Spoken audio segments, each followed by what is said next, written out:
Niggle, niggle, niggle. Is this the game with the most spice currently in the Six Nations? Hello, amateurs, and welcome back to our Six Nations series. And I've got Elko back with me again today. How you doing, mate? Hey TT, how are you? Good to be back. Yes, niggly, niggly, niggles. Indeed, we are here to preview Sunday's game between Scotland and Ireland. But let's just have a quick flick back to last week. Elko, what did you take from Ireland's performance last week against England? Yeah, it was a game of two halves, I guess. I think positively, Prendergast looks good, and we've got there's competition there off the bench. With Crawley doing really well when he came on.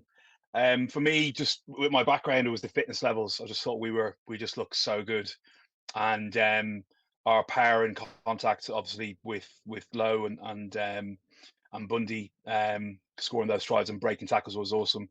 And great to see Dan Sheehan back after one of the quickest rehabs on an ACL I've ever seen. He looks absolutely gangbusters, you know. Yeah, he looks better than he did before, which is remarkable. John Fogarty, I think he's a scrum coach, isn't he? I saw a little interview with him afterwards, and he said one of the things that Ireland are going to be looking to improve is their kick chase, and England certainly made a bit of ground from a couple of loose kicks last week. But let's move on to this week. Psychologically, Ireland have won 10 in a row against Scotland. How do you see that working for either side? Well, they've actually won. I was having a look at the stats. They haven't been beaten in Murrayfield since 2000. So they've done 12 on the bounce away fixtures, which I was like, what is going on? And they haven't been tight games either. They've been sort of 3-1 scores or 4-1 scores. But history means nothing in these one-off games, and it is kind of a one-off game. I think it's all going to be the psychology. We'll get into selection in a second. I think there's definitely a bit of psychology going on with both teams. Yeah, it's going to be fierce. I think it's going to be a real big battle, and I think Ireland feel they know how to beat Scotland and have been fairly punchy with what they've gone with. And if you look at the teams, there's not much change in the teams over the last 2-3 years that they played. Ireland, I think, feel confident they've got a game plan to beat them. But you've got one of the greatest Scottish sportsmen coming out to bring the ball out, and Chris Hoy on Sunday. It's going to be mad. And what's really interesting for me, TT, is the fact that this game is on Sunday, and they will know what's gone ahead on Saturday. And depending on what happens with those fixtures, particularly obviously the one at Twickenham, both teams might be thinking we're on for a grand slam here because England have done France, or vice versa, and it's going to be really interesting. And I think that heaps even more pressure. And don't forget about the British and Irish Lions selection as well. Definitely, yeah. Crazy. I mean, there's so much involved with this. And with that in mind, let's go and have a look at the Scotland team that they've selected for Sunday, excuse me, as you said, starting with the forwards. And number one, Pierre Schumann to the bench, Rory Sutherland in.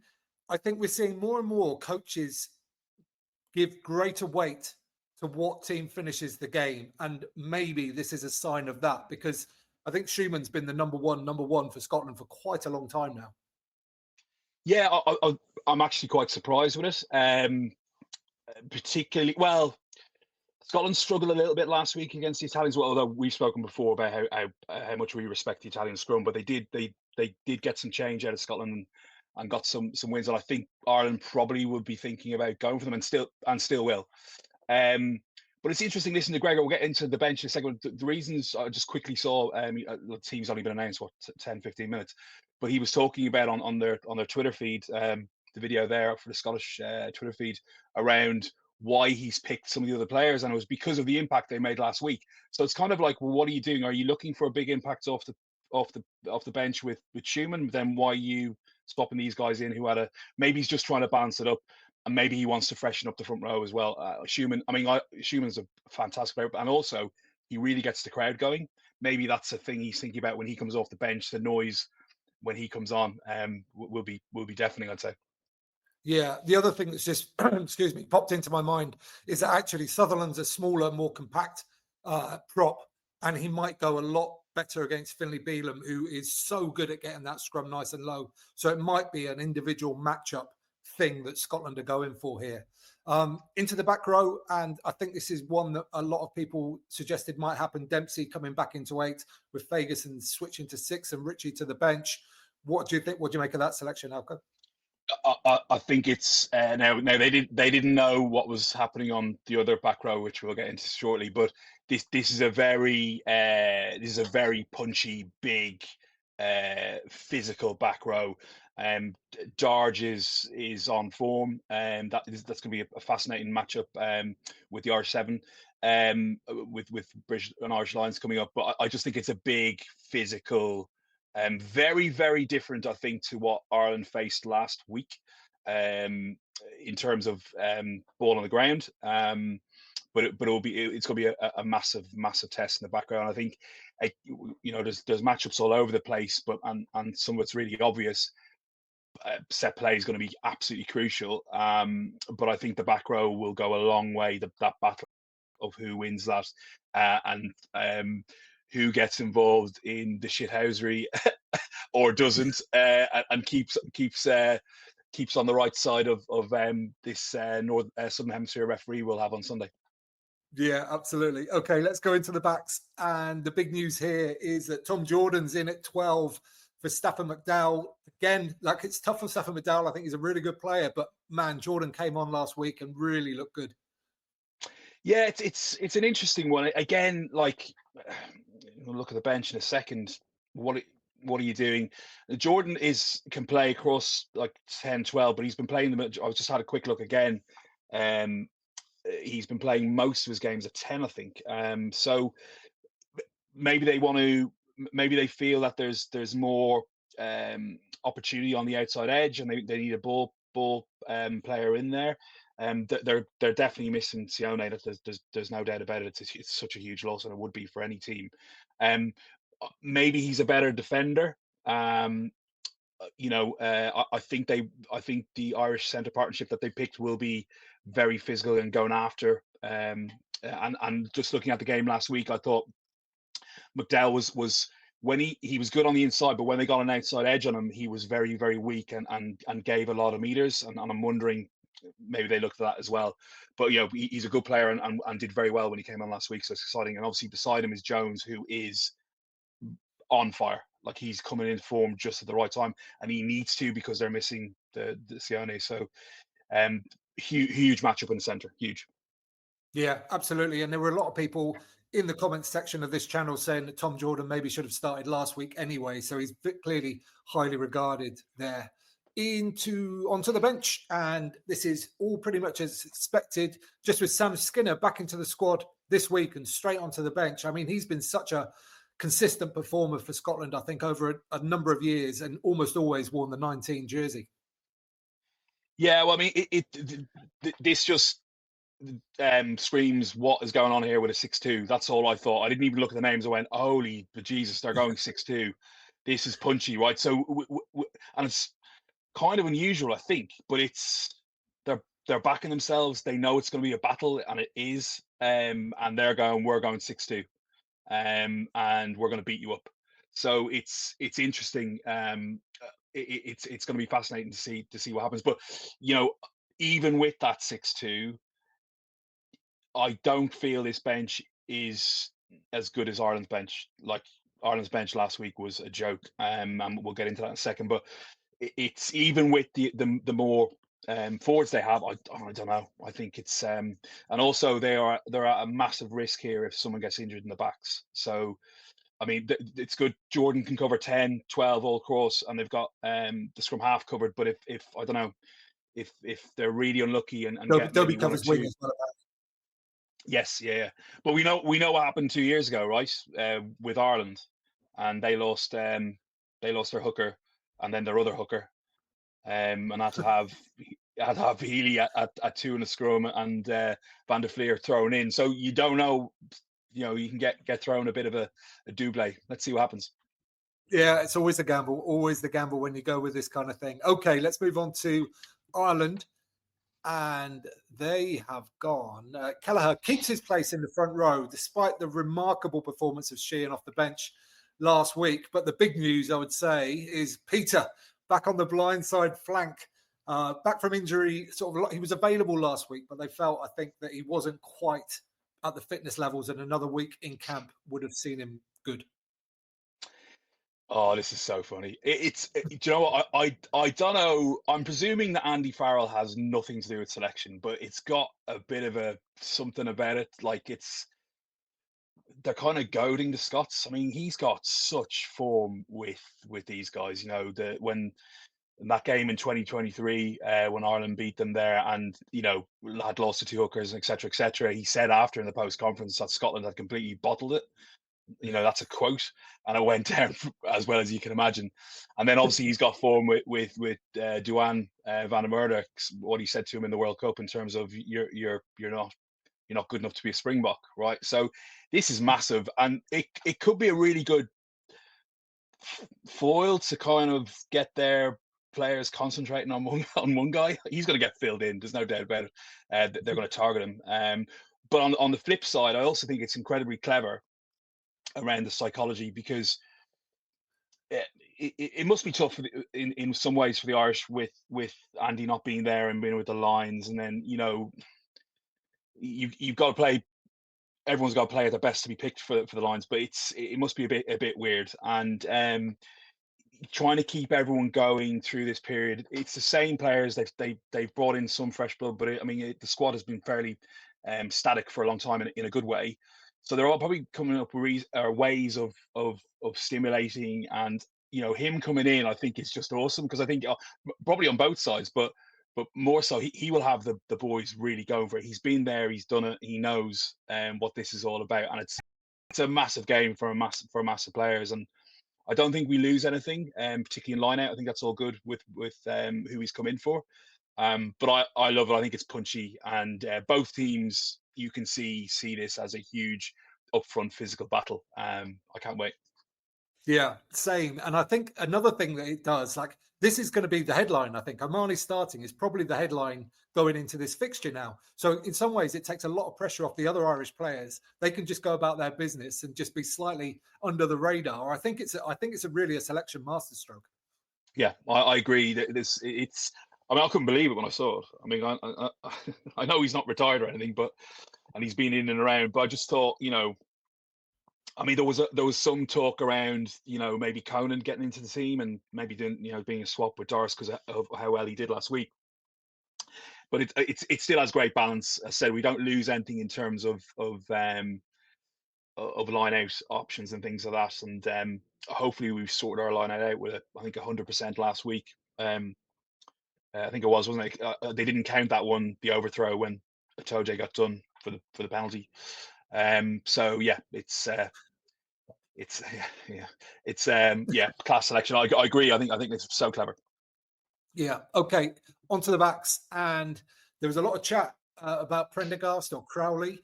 I thought Prendergast had a really solid game, particularly for a first Six Nations start.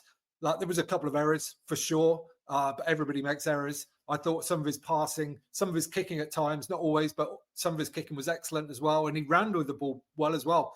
I thought he had a pretty decent performance, and I watched the game back this morning actually, and that just confirmed it. Yeah, listen, I think we spoke about him ages ago. I think he is the one. I know a lot of the Munster boys won't be too happy with that, but he's class. He's only going to get better as he fills out. He's got a good game head on him. I mean, the balls on the kid to be doing what he was doing in that first half, running a lot. We probably did overplay. Let's not beat around the bush, but he went for it. I think his kicking to touch is world class. I mean, he always gets it very, very close, to that 5 meter point. Always sort of very calm and those kind of things. I think where there's a slight thing, and I think this game is probably going to be fairly tight, is his place kicking. That's my one sort of, and that comes with experience and things like that. He will get that right. But also, like, why would you drop him? I don't see, like, psychologically, why would you do that? You've got Yeah. to. It's complete opposite to what England have done with what they've done with Marcus. I think you've got to give your 10 the confidence and just go. And when you have someone like Crowley who can watch what's going on from the stands, and he's so good. I mean, he's awesome when he came on, but he was probably saw stuff he wouldn't have if he wasn't there. So and what was been filtered down. So I think it's the right selection. I think Scotland will go at him, but I don't think that's a bad thing either. I think Ireland can sucker punch them in and draw them in and then honeypot them. So, but I think it's a no brainer to keep him in there. Yeah, I agree. And the centres, I strongly believe that Ireland can pick any 2 out of 3 centres and be equally as strong. So I predicted this exact selection in the prediction video, because I just think that you want to keep players fresh. You want to keep players just slightly on edge. Just keep moving. I think it really helps, especially when these guys have played so much rugby together. You don't need to worry about the cohesion. They know each other inside out already. Henshaw's been playing incredible rugby, and I think he deserves a start. Yeah, you're absolutely right, TT. It's any combination of the three is, you can do. They're going to be world class sort of thing, and it's so interesting in terms of the line selection as well. I mean, there's only so many places, and they're up against Hugh Jones. So arguably these three and him, but and other players will put their hands up, I'm sure. Um, I think also that they're probably looking at Jones. I think Henshaw has had him in his pocket a few times. But also I think in terms of sort of retention of the ball, I think what Robbie gives you is almost an extra back row in the wide channels, and he's so good at resourcing the ball. He's so accurate when he goes in and supports after he's passed. And I think they potentially might be slightly worried about that outside channel because Scotland are very good at nicking the ball out there. So I think that will give us more retention, keep the ball in wider channels. But he's also, we know how good he is with the ball in hand. He looked quite sharp when he came on last week as well. Yeah, absolutely. Okay, onto the bench. And this is all pretty much as expected, isn't it? Everybody sort of swapped in or changed around a little bit. And again, we've spoken about the bench earlier. Look at this bench. I mean, experience, dynamism, ability to change the game plan as well with Crowley and Murray there. Like, this bench has got everything, basically. Yeah, it's as long as everything goes to plan and there's no injuries and people come on early. But yeah, I like it. I know you said like Sheehan played well. Obviously he played. That's an understatement. I thought Kelleher though is. I think this is unfortunately it's a weird how these things play out. But the same things happened with what's the South African guy's name? God, his name's escaped me. Their hooker, who's an Marks, yeah. Whereas he had a similar thing where he had his ACL done and everything else, and he's come back and has kind of more become the bomb squad. So it's funny how it works. I think Kelleher deserves his start. I think that's kind of the way you want it. You probably want your kind of more static set play guy and scrummager and workhorse on, and then you bring in a ball player who can come on, sucker punches opposite number, lay the ball off for a line break, resource himself, do a 20-meter pass off his right hand, and then score in the corner. I mean, just he's very like me, very like me. But I think this is the way we're probably going to end up going forward, is him coming off the bench, unless there's there are new kids coming through as well. So yeah, I'm excited. This bench, if all goes to plan and there's no injury, I think this could be the difference in a helter-skelter physical game. And I mean, Conan was unbelievable last week. He's a Irish and British line. He is quality with the ball in hand. And then you got Baird, who I thought was okay last week, but it was a weird game for him because it was a very, the back row he was against were smaller and more agile sort of thing. But him coming onto a tired, players on the pitch in the second half of this game, it could open up. The weather's meant to be good. It could open up for him, and he is devastating in open play. So I think it's very interesting. It is very interesting indeed. Let's talk about it then. What do we think might happen here? I mean, let's not beat around the bush. This is going to be a ferocious physical encounter. And I think the team that wins might be the team that just keeps their head and manages those moments, the pressure moments, maybe makes fewest mistakes, maybe gives away the least avoidable penalties that will win. Yeah, without a doubt, I think it's going to be very tight. I think we'll see quite exciting rugby though. I do believe both teams will want to yes, they'll want to beat the crap out of each other and get that physical advantage, but I also think they'll want to show who's the better rugby team. And obviously that's obvious with Finn Russell at 10, who was poor last week, and I think it's very unlikely that he'll be poor again this week. So yeah, I think it would be it's going to be a massive battle, and I think you're right, TT. It's going to be about who can be physical and on it, and one, not empty the tank too soon, like England seem to be doing. Conserve energy, take your shots when they're on, but also, don't be dumb. Don't lose yourself. Again, this goes back to with O'Mahony being there. Is he going to push people over the edge? And that's a funny one for Gregor. He's going to have to be saying to the guys like, "Don't, calm down." But then, if you do that, then are you on the edge? So it's a fascinating matchup coming ahead. Yeah, because you don't want to be seen to be taking a backward step either, because that psychologically might be damaging. So it's such a tough balance to hit when you're going to be all that frustration as well for 10 straight defeats on a row. It's a fascinating one, but I agree. I don't think Finn Russell can play as badly as he did last week, or as inconsistently, I would say, because he had some good moments, but he had some shocking moments as well. Yeah, he wasn't his usual. He didn't seem his usual self. I was watching a few bits again this morning, and in the first half he was chucking the ball. Like, there was opportunities twice, I think, in the first half there where he kind of passed the ball behind Hugh Jones, and then they got a penalty. I think they took a quick. Cherry took a quick one, or didn't kick to the post, but went, and then they did a really great move to the outside, and normally Finn picks the right option all of the time, but the 12 came on the hard line and there was nobody there, and Finn passed that behind him. It was like, what are you doing? Now they eventually scored, but usually he's on it. But it's unlikely that he loves these type of games. He'll love facing off against Prendergast 100%. Yeah, I think it's a really interesting game, this one, because I think both teams, as you said, will want to play rugby. It's both in their nature to want to keep the ball in hand, to want to attack the other team through phases. Scotland quite often like to run the ball from deep just to see how they go. And that's how the right winger, whose name's escaping me, made that break last week, which led to Hugh Jones's second try, Darcy Graham. That was from a very deep scrum that they just ran the ball and saw what happened. Scotland like to do that. And so, yeah, it opens up the field. And if the weather's going to be good, I think you're right. We could see a really entertaining game. Yeah, it's meant to be good. I guess, Italy were pretty poor in defence last week. Let's be honest, and that's going to be interesting.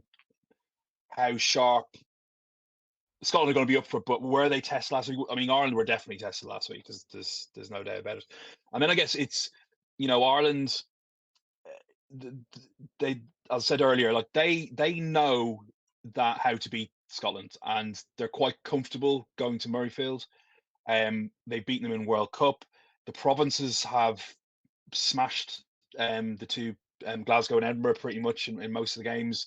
I think interestingly, they haven't played that much this year. The way that the fixtures have worked for some reason, I think they've only had like one each in terms of the Irish provinces, and I think maybe only one in the Champions European Cup.